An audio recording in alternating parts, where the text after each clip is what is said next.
Bem, bom dia a todos e a todas. Declaro aberta a presente reunião de audiência pública, promovida pela Comissão de Integração Nacional, Desenvolvimento Regional e da Amazônia, com participação da Frente Parlamentar Mista em Defesa dos Povos Indígenas,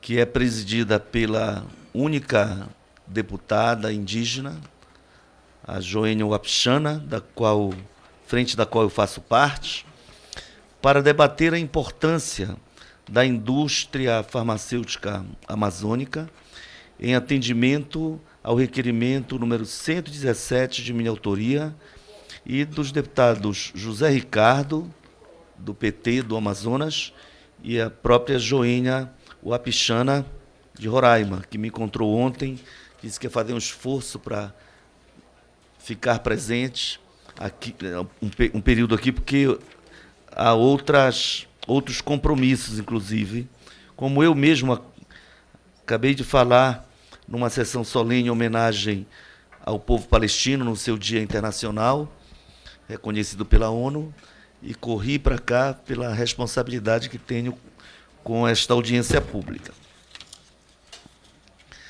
Informo que esta reunião está sendo gravada, transmitida ao vivo pela internet, e por isso solicito que durante suas exposições fale ao microfone. O convidado não poderá ser aparteado no decorrer da sua exposição.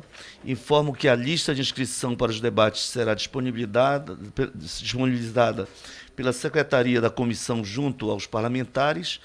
Para melhor organizar os trabalhos, proponho que, após encerradas as exposições, o deputado inscrito faça sua interpelação em 3 minutos e o interpelado utilize igual tempo para responder, facultada da réplica e a tréplica pelo mesmo prazo. Vocês percebem que eu estou lendo aqui o que o regimento prevê, mas obviamente que há flexibilidade. O líder inscrito terá para o debate prazo de 5 minutos. As interpelações deverão ser feitas estritamente quanto ao assunto objeto da audiência pública nos termos regimentais. Informo que, à direita deste plenário, há um cronômetro para acompanhamento do tempo de exposição proposto pela mesa. Inicialmente, gostaria de agradecer a presença dos senhores e senhoras parlamentares e convidados e convidadas. Em virtude da impossibilidade de acomodar a todos os expositores, dividiremos os trabalhos em 2 mesas, talvez nem seja necessário. Eu queria convidar o senhor Ubiratã Caseta, procurador regional da República da 1ª Região do Ministério Público Federal, quem eu tenho muita honra de rever pelo belíssimo trabalho feito à frente do Ministério Público Federal no Pará. E no Brasil, né? E pelos brasileiros, pela democracia, pelos direitos dos povos, enfim. Senhora Maria Berrens, chefe de Laboratório de Produtos Naturais da Fundação Oswaldo Cruz. Muito obrigado. Uma honra muito grande ter aqui a Fundação Instituto Oswaldo Cruz, pela sua história, pela sua contribuição histórica à ciência e à tecnologia, pelo orgulho de sermos brasileiros e termos uma contribuição tão importante à humanidade, e particularmente ao povo brasileiro, inclusive na área tema desta audiência. Dá para constituir logo o conjunto? Acho que dá, não é? Tem espaço? Não tem?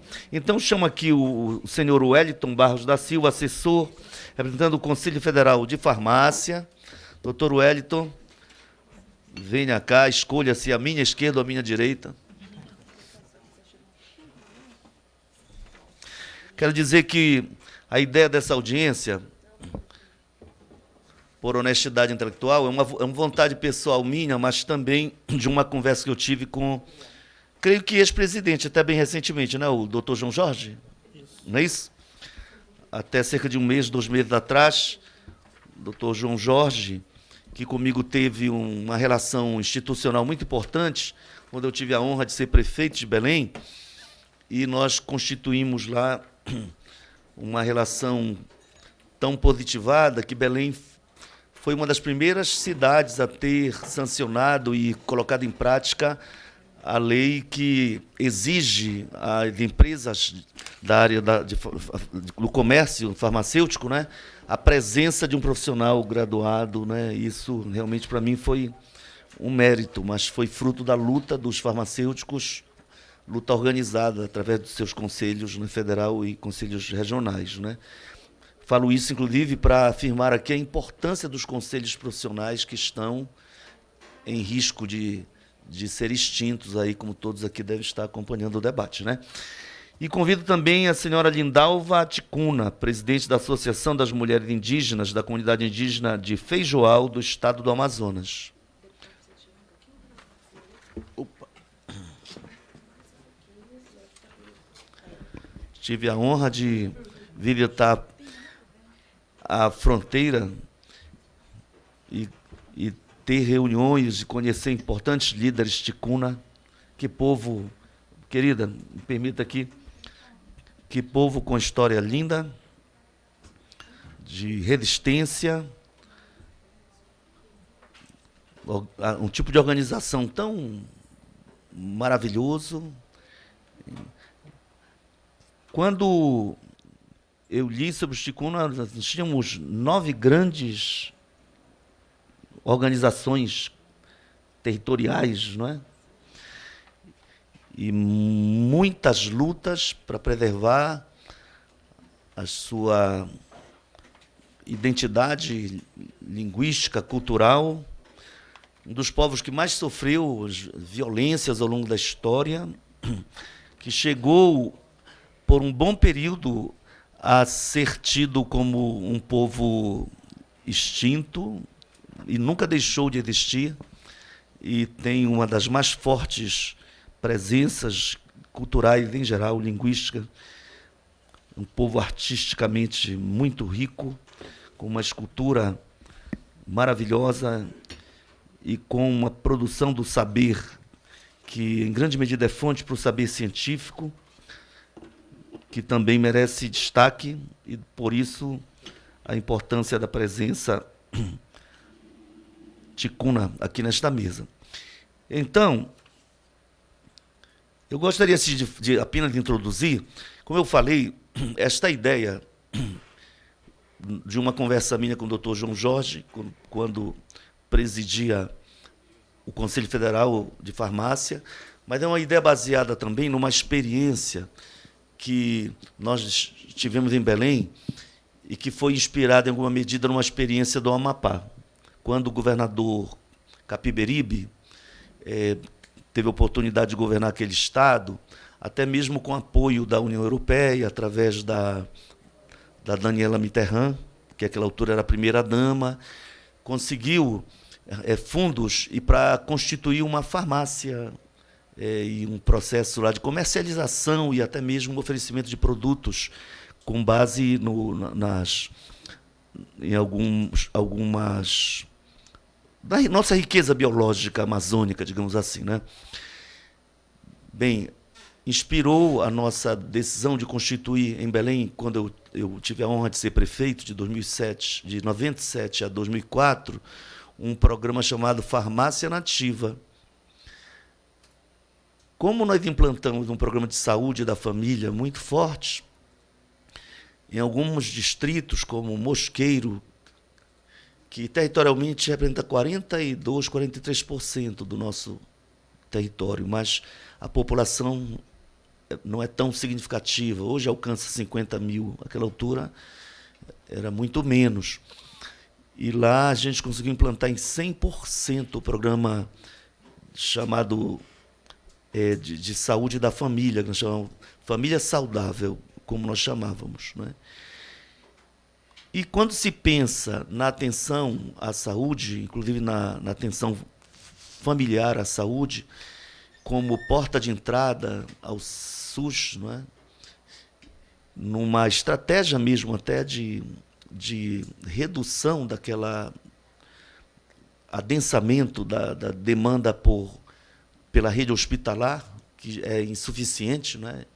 E quando todos os cientistas da área mostram que, se você investe na atenção básica, você filtra essa demanda a essa perspectiva meio consolidada mesmo no meio do povo, não por culpa dele, né? Dessa relação tipo meio hospitalocêntrico, né? No sistema de saúde. Então, as pessoas estão com gripe, o filho está com uma febrezinha, procura, no caso de Belém, doutor Caseta, o pronto-socorro da 14, né? Como é um hospital de porta aberta, e aí você tem um neurocirurgião, e tem um neurologista, e tem um traumatologista, e tem alguns clínicos gerais, que muitas vezes têm que optar entre o politraumatizado no acidente de moto, por exemplo, mas não pode, ao mesmo tempo, abandonar aquela criança que está com a febre alta e que pode entrar em convulsão, mas que poderia ser atendida em outros níveis. Só que a saúde ela tem uma dimensão muito ampla, né? E se a gente pensa assim, a medicina, nessa perspectiva ampla da saúde, a medicina não é feita só por médicos, não é isso? E aí, a necessidade de pensar as suas várias dimensões, mas, inclusive, a dimensão, digamos, farmacológica. Aí nós criamos o programa Farmácia Nativa, envolvendo a Universidade Federal do Pará, que infelizmente não pôde mandar representantes, e eu tenho uma relação muito carinhosa, fraterna, sou reconhecidamente o deputado que mais aporta recursos às universidades federais do Pará, então, mas lastimo a ausência. Envolvemos, em alguma medida, interesse da Universidade da Faculdade de Farmácia de Firenze, na Itália, né? E com muito cuidado de ter aporte na legislação, doutor, por conta de preservarmos, ao mesmo tempo não termos medo de produzir novas tecnologias em consórcio com instituições estrangeiras, mas o cuidado de preservar o nosso patrimônio genético e ter o controle tecnológico sobre o que é feito a partir do nosso saber ancestral, né? Associado ao nosso, digamos, acervo patrimônio genético, né? Então, mas foi importante assim a relação com aquela universidade europeia com tanta tradição, né? Mas nós envolvemos organizações não governamentais. O padre Bruno é muito conhecido em Belém, acho que todo belenense é apaixonado por ele, mesmo os não católicos, né, doutor? Porque, sendo italiano, adotou Belém e ele comanda a República do Emaús, no tempo em que ainda era politicamente correto falar em meninos e meninas de rua. O movimento nacional foi criado e coordenado por ele. O ECA deve muito ao movimento de Belém. E o padre Bruno, como não se explica só pela ação individual dele, eles têm humildade para reconhecer isso, mas ele teve um papel importante assim na construção de um movimento nacional em favor dos direitos das crianças e adolescentes. E, num espaço grande no bairro periférico em Belém, que é o Bengui, ele mantém a base da República de Emaús e um convênio com o Estado para o funcionamento de uma escola. Mas, de forma independente, mantém técnicos e envolve alguns professores para a produção de algumas ervas, como o hortelã, e várias. Eu não saberia dizer todas agora, né? Que são base para vários medicamentos, que têm um poder, né? Muitas vezes ou cicatrizante ou antibiótico mesmo, né? Antivirótico, né? Com base nisso, nós envolvemos também a nossa Secretaria Municipal de Educação e, para fazer justiça, uma universidade, não é universidade, um centro privado universitário do Pará, o CESUPA. O curso de farmácia também foi envolvido, não temos nenhum preconceito, né? O meu sonho é que as universidades a formação técnico-científica brasileira e de universidades todas fossem realmente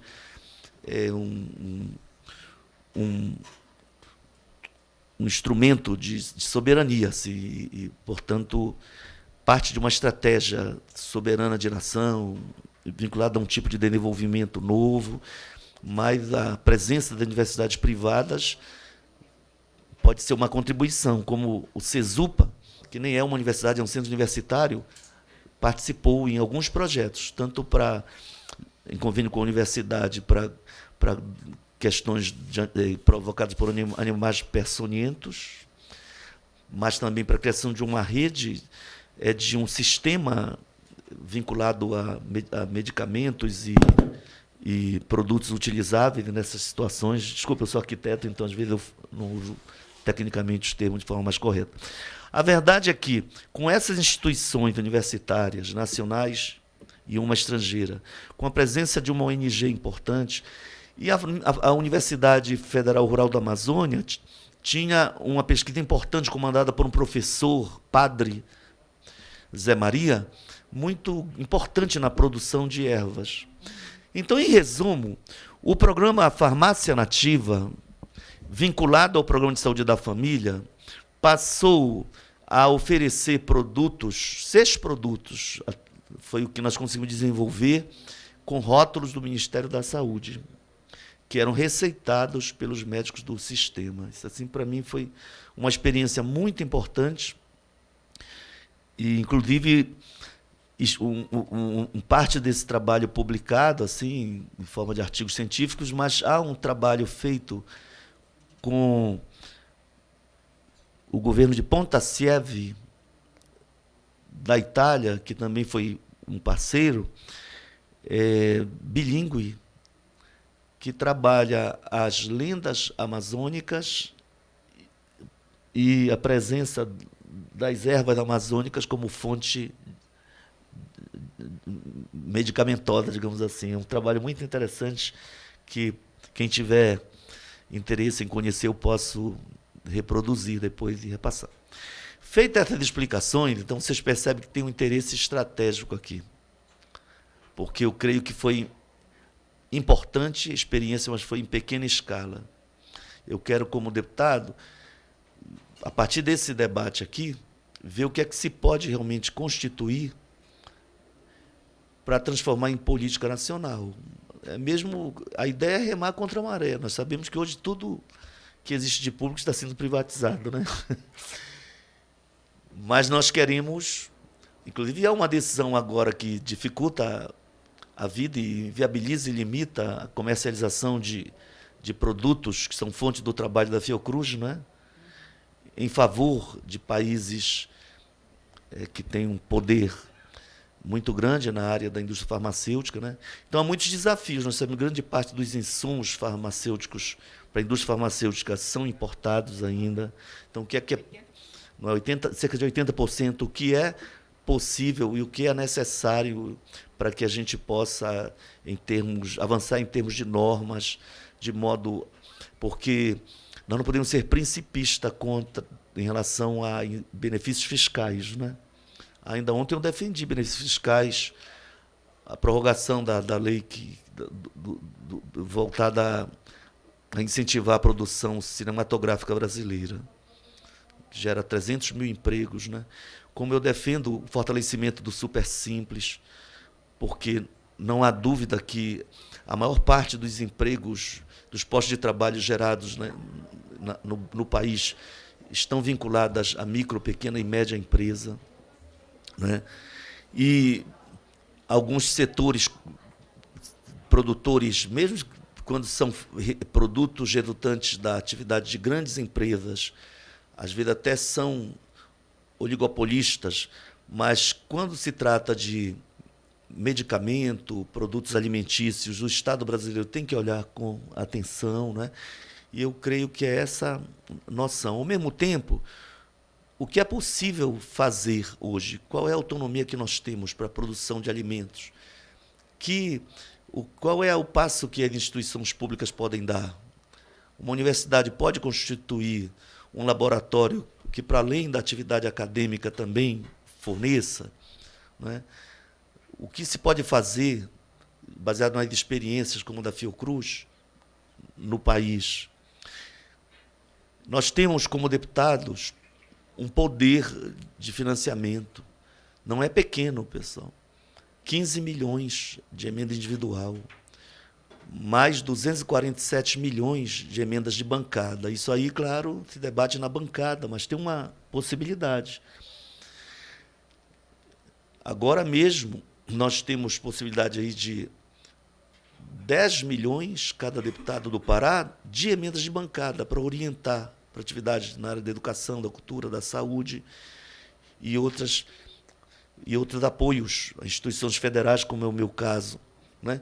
Então, no que diz respeito a emendas individuais, a metade tem que ser para a saúde, por exemplo. A outra metade também pode ser. Então, eu e muitos deputados têm interesse em colaborar, às vezes a gente não tem como fazer. Né? Então, acho que o debate aqui, em termos de limites legais, institucionais, mas também o conhecimento do potencial para a produção, porque é possível, por exemplo, que uma prefeitura como a de Belém, para além da experiência que eu citei aqui, produzindo 6 medicamentos, avance para outras áreas, tanto no fortalecimento daquilo que tem na Amazônia, a sua base em termos de insumo farmacológico, né, farmacêutico, mas de outros medicamentos que não necessariamente tem na Amazônia, né? É possível. Enfim, falei demais, né? Eu estou aqui para aprender com vocês, tá? Quero dizer que tenho um respeito enorme às instituições de pesquisa do nosso país, que têm tido a sua receita comprimida. Ontem ainda debati com o ministro da Ciência e Tecnologia, fiz alguns apelos a ele. O primeiro, para vocês saberem, é que ele convença os membros do governo de que a Terra não é plana. Ele, como um astronauta, o único que conseguiu realmente ver a Terra do espaço, né?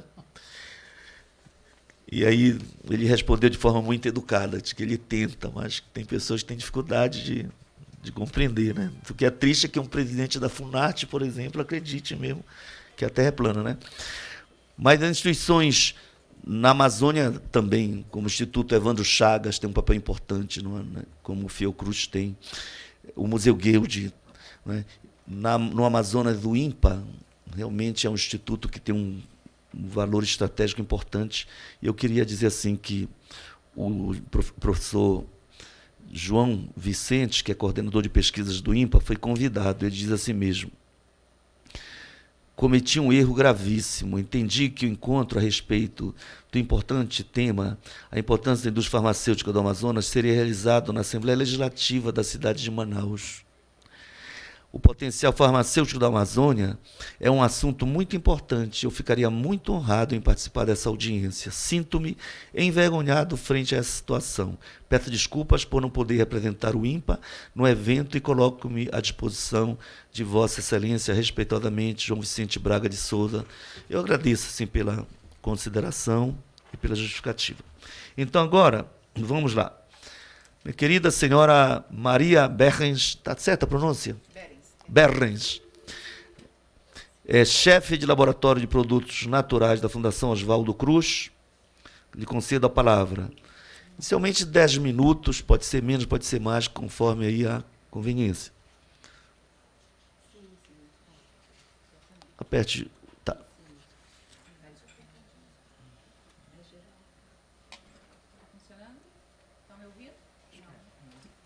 Eu, é por mim aqui?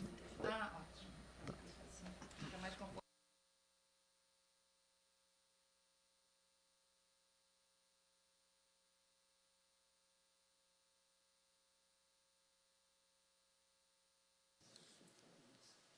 Alô, alô. Agora. Bom, em primeiro lugar, desejar a todos um bom dia. Um bom dia é uma saudação que movimenta uma boa energia, né? E tudo que nós precisamos aqui hoje é de um... Quer dizer,